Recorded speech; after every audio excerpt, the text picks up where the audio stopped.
रजत जी, आपको पुराने जख्म कुरेदने की बड़ी बुरी आदत है। आप अपने घर को चले जाएंगे। तो कह रहे हैं कि जैसे शिवाजी के पीछे मुसलमान खड़ा था, मोदी के पीछे वैसे ही खड़ा हो जाए। मैं किसी के पीछे खड़े होने के लिए पैदा नहीं हुआ। लेकिन शिवाजी ने जिसका पेट फाड़ा था वो भी मुसलमान। जब शिवाजी अफजल खां को खंजर घोंप रहे थे तो शिवाजी के पीछे तलवार लेकर कौन खड़ा था? मुसलमान खड़ा था। ये बात नहीं बोलते आपको। अगर आप ऐसा सेलेक्टिवली बोलेंगे, सर मैं भी थोड़ा थोड़ा हिस्ट्री पढ़ा हूं, तो क्या फिर नरेंद्र मोदी और बीजेपी नाथूराम गोडसे के स्पोक्स पर्सन है? आप कह रहे कमजोर पड़ी है, लेकिन बहुत सारे मौलाना, मौलवी, उलेमा, अभी बरेलवी उलेमा है, मौलाना शाहबुद्दीन रिजवी, उन्होंने कहा जो सेक्युलर कहने वाले मुसलमानों का इस्तेमाल करते हैं, मोदी को वोट दो। तो मौलाना को चाहिए कि मोदी जी से टिकट लेकर एमपी का इलेक्शन जीत जाए। बताइए, यूपी से टिकट ले लीजिए, ये जमानत बचा पाए तो हमको आप बुला लीजिए दोबारा। तो अब मौलाना है, बोल दिए हैं बेचारे, खजूर खा लिए होंगे तो बोल दिए, तो बोलना ही पड़ता है। लेकिन आप देख रहे हैं कि आजकल जमाना बदल रहा है। पहले लोग मुसलमानों की, उनके वोट की बात करते थे, अब सिर्फ हिंदुओं की वोट की बात करते हैं, राम मंदिर की बात करते हैं। नरेंद्र मोदी ने तो अब मुसलमानों को पॉलिटिकली मार्जिनलाइज कर दिया। वो बात भी नहीं करते मुसलमान वोट के बारे में, किसी को टिकट भी नहीं देते, उनके पास एक मुस्लिम एमपी भी नहीं है, एक मुस्लिम मिनिस्टर भी नहीं है। तो ये सच्चाई है कि अब उनको जरूरत भी नहीं है बीजेपी को, बिल्कुल मार्जिनलाइज करके रख दिया पॉलिटिकली, सोशली मुस्लिम माइनॉरिटी को इस देश में। का लीडर रहेगा, ठाकुरों का रहेगा, ब्राह्मणों का रहेगा, यादवों का रहेगा, कुर्मियों का होगा, कुशवाहा का होगा, मराठाओं का होगा, दलितों में 2 बरादरियों का होगा, ओबीसी का नेता होगा। भारत के प्रधानमंत्री पार्लियामेंट में खड़े होकर कहते हैं मैं सबसे बड़ा ओबीसी हूं। कहते हैं हमारी शिनाख्त को खतरा है, हमारे वजूद को खतरा है। 17 करोड़ ऐसे हैं जैसे हिटलर के जमाने में। बिल्कुल बिल्कुल, ये एक बात सच्चाई पर मुबन्नी है। मैं बता रहा हूं आपको, दिल्ली में 600 साल एक मस्जिद को बगैर लीगल प्रोसेस फॉलो करे आपने मस्जिद को शहीद कर दिया। कब्रिस्तान से कफन निकल कर बाहर आ गया, वो ड्यू प्रोसेस है? आप बताइए, बिल्किस बानो ने क्या जुर्म किया था कि उसको गैंग रेप करके उसकी बेटी को, 2 साल की बेटी को, उसकी मां को मारने वालों को मोदी जी की सरकार ने छोड़ दिया? क्या गुनाह था बिल्किस बानो का? इसमें डराने की क्या बात है? तो सच्चाई है, सारी दुनिया देख रही है उसको कि क्या कर रही है बीजेपी। और बीजेपी के पास कोई मुस्लिम वोट की जरूरत ही नहीं है उनको, वो तो पॉलिटिकल मार्जिनलाइज कर चुके हैं। तो आप खुद ही बता रहे थे वो मोदी जी का नारा सबका साथ सबका, वो तो चुनाव के बाद, चुनाव के दौरान नहीं, चुनाव के दौरान कुछ नहीं। अब ये तो बात योगी आदित्यनाथ कहते ही उत्तर प्रदेश में लॉ एंड ऑर्डर बहुत इंप्रूव हो गया। तो लॉ एंड ऑर्डर यही है कि हम गोली मारो, बुलडोजर चला दो, ये तो रूल ऑफ लॉ के तहत तो नहीं है ना। अगर कल आप सत्ता से दूर हो गए, और होंगे दूर, आप, पावर इटर्नल नहीं है, पावर इंदिरा गांधी के पास नहीं रहा, नेहरू जी के पास नहीं रहा, सब हम दुनिया में मुसाफिर हैं। यूपी में कानून व्यवस्था, लॉ एंड ऑर्डर में इंप्रूवमेंट हुआ है कि नहीं हुआ? सर, आप सबको गोलियां मारेंगे, जो छोटा छोटा क्राइम होगा उसको पैर में गोली मारकर मीडिया के सामने लाते हैं कि फुला जगह था ये क्राइम के, हमने गोली मार दी उसको। ये गोली मारने से क्या होगा? आप देश को गोली से चलाएंगे, संविधान से चलाएंगे? क्या आपके बारे में सबसे सही बात हिमंता बिस्वा शर्मा ने कही? हैदराबाद में गए, उन्होंने कहा ओवैसी ने पूरे हैदराबाद में हमास के पोस्टर लगा दिए हैं। मैंने ओवैसी को बोला कि तुम्हारा पासपोर्ट वीसा बनवा देता है, तुम गाजा जाओ, लेकिन वहां जाते नहीं है, यहीं से शोर मचाते हैं। नहीं,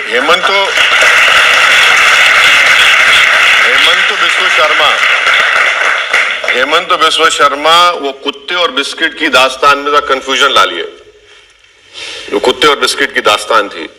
हमास का कोई पोस्टर हैदराबाद में नहीं लगा, ये झूठ बोल रहा है हेमंत बिस्वा शर्मा। फलस्तीनियों की ताईद के लिए हमने प्रोटेस्ट किया। भारत सरकार, मोदी सरकार ने खुद फलस्तीन का एक स्टैंप निकाला। मैं हेमंत बिस्वा शर्मा से एक रिक्वेस्ट करूंगा कि चीन हमारी 2000 स्क्वायर किलोमीटर पर कब्जा करके बैठा है। डेप्सांग, डेमचाक हम खो चुके हैं।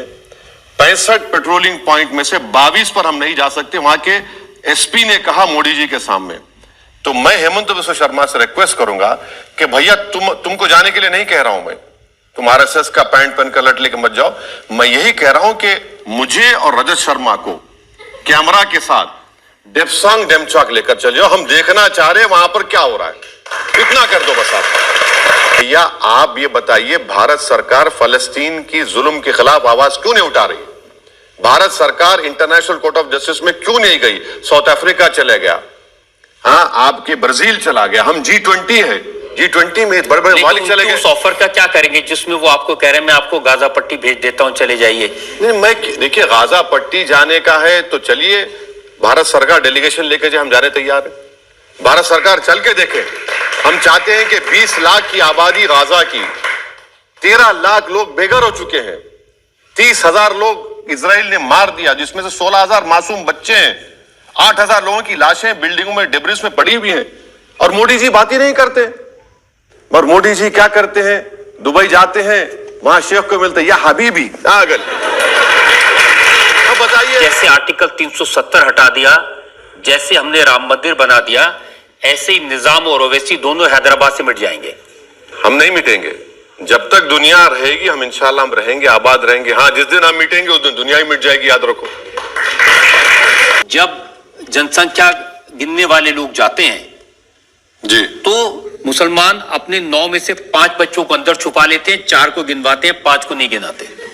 तो उनको कैसे मालूम कि 9 है? या तो यह है कि जो करने गया है वो ही उनको पैदा किया, या फिर उनका चचा है, या उनका दादा है, या नाना है। मोदी जी ने तो आपकी अदालत में कहा था मैं चाहता हूं मुसलमान के एक हाथ में कंप्यूटर हो और दूसरे में कुरान। मोदी जी हमारे हाथ में कुछ रखे ही नहीं है, हमारा घर ही छीन लिए, मस्जिदों को छीन रहे हैं, शनाख्त को छीन रहे हैं। वो तो मैंने, मोदी जी डायलॉग अच्छा मारते हैं माशाल्लाह से, वो उनका कोई मुकाबला नहीं है, कोई मुकाबला नहीं कर सकता। भाई आप अगर एक हाथ में कुरान और कंप्यूटर दे रहे तो आपने pre matric scholarship 9th class से क्यों की? आपको क्लास 5, 3, 6 से करना चाहिए था।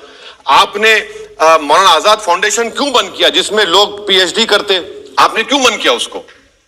भाई आप जो कर रहे हैं, मैं बता रहा हूं ना, आपने मेरिट कम मींस की स्कॉलरशिप को कम कर दिया। ये बीजेपी RSS की बातों में मत जाइए, इनको ये अगर आपको बोलेंगे देखो भाई भैंस उड़ रही, तो यकीन मत करिए उनका। आपने कहा नौजवानों से, नौजवानों मस्जिदों को आबाद रखो, कहीं ऐसा ना हो कि मस्जिदें हमसे छीन ली जाएं। जी बिल्कुल सही है। कौन छीन रहा है मस्जिदें? बीजेपी RSS छीनना चाह रही है, ऐसी ताकतें हैं जो छीनना चाह रही हैं। कौन सी मस्जिद छीनी? अब आप देख लीजिए, दिल्ली की 600 साल पुरानी मस्जिद को आपने शहीद कर दिया, सुनेरी बाग की मस्जिद को आप निकाल देना चाहते हैं, और ऐसा कोई दिन नहीं जाता जहां पर बीजेपी RSS की तरफ से बोला नहीं जाता कि हम भारत में ऐसे इतने हजारों मसाजिद हैं, उसको हम लेकर रहेंगे। खुला कहते हैं वो लोग। तो आप भी तो खुला कहते हैं, पार्लियामेंट में बाबरी मस्जिद जिंदाबाद। हाँ, बिल्कुल, मैं अभी कह दूंगा जिंदाबाद बाबरी मस्जिद। गुनाह क्या है सर? फ्रीडम ऑफ एक्सप्रेशन है मेरा ये। अगर मैं भारत की पार्लियामेंट में नहीं कहूंगा तो कहां कहूंगा? मोदी जी जिंदाबाद बोल सकते तो बाबरी मस्जिद जिंदाबाद बोले, क्या गुनाह है? इसीलिए तो उनको मौका मिलता है कहने का। आप कहते हैं बाबरी मस्जिद जिंदाबाद, वो कहते हैं ये बाबर की औलाद। नहीं, मैं देखिए यही तो मैं बता रहा हूं, मैं चाहता हूं कि मेरा DNA करा लीजिए, नरेंद्र मोदी जी का भी करा लीजिए, RSS के लोगों का करा लीजिए, कौन आर्यन है और कौन इस देश का है मालूम हो जाएगा आपको। भाई मैं बाबर का स्पोक्स पर्सन थोड़ी हूं, तो क्या फिर नरेंद्र मोदी और बीजेपी नाथूराम गोडसे के स्पोक्स पर्सन है? अगर मैं बाबर का स्पोक्स पर्सन तो आप बन जाइए उनके स्पोक्स, आप नाथूराम गोडसे के स्पोक्स पर्सन बन जाइए। कि भाई अकबरुद्दीन साहब औरंगजेब की मजार पर गए, वहां चादर चढ़ाई, फूल चढ़ाए। देखिए ताल्लुक नहीं है औरंगजेब से। जब आप, सर मैं आपको बोल रहा हूं कि आप इंटरनेट खोलिए, वहां पर एक अल्लाह के वली की मजार है, शायद बुरहानुद्दीन गरीब या जरजरी बख्श रहमतुल्लाह अलैह गए, वहां पर गए तो आपके रास्ते में खबर आती, उन्होंने सिर्फ फातिहा पढ़ी और चले गए, और ASI प्रोटेक्टेड मॉन्यूमेंट है वो, आप निकाल दीजिए उसको। आपको डेलीगेशन को लेके जाते औरंगजेब के पास, फातिहा पढ़े और क्या करे, कुछ नहीं किए। अब उसको बोले अरे वो गए, अरे भाई नहीं वो जो अच्छा मोदी जी बहादुर शाह जफरी खबर पे गए, अच्छा था वो। क्या बताइए आप? शिवाजी जब आगरा की फोर्ट से भागे थे, मुसलमान के साथ भागे थे, शिवाजी के जो तोप का जो जनरल था मुसलमान था, शिवाजी के पास मुसलमान थे। लेकिन शिवाजी ने जिसका पेट फाड़ा था वो भी मुसलमान था। बिल्कुल सही है, बिल्कुल सही है, बिल्कुल सही करे। मगर रजत जी अभी थाली मार लिए, सुनिए। जब शिवाजी अफजल खां को खंजर घोंप रहे थे तो शिवाजी के पीछे तलवार लेकर कौन खड़ा था? मुसलमान खड़ा था। ये बात नहीं बोलते आपको। अगर आप ऐसा सेलेक्टिवली बोलेंगे, सर मैं भी थोड़ा थोड़ा हिस्ट्री पढ़ा हूं, तो शिवाजी के पीछे खड़े वाला मुसलमान था। इसीलिए तो कह रहे हैं कि जैसे शिवाजी के पीछे मुसलमान खड़ा था, मोदी के पीछे वो वैसे ही खड़ा हो जाए। ऐसा सब झगड़ा खत्म हो जाएगा। देखिए एक बात सुनिए, समंदर के दो किनारे कभी एक नहीं हो सकते। समंदर के दो किनारे कभी एक नहीं हो सकते। मैं किसी के पीछे खड़े होने के लिए पैदा नहीं हुआ। मेरा देश का प्रधानमंत्री देश की जनता के साथ खड़ा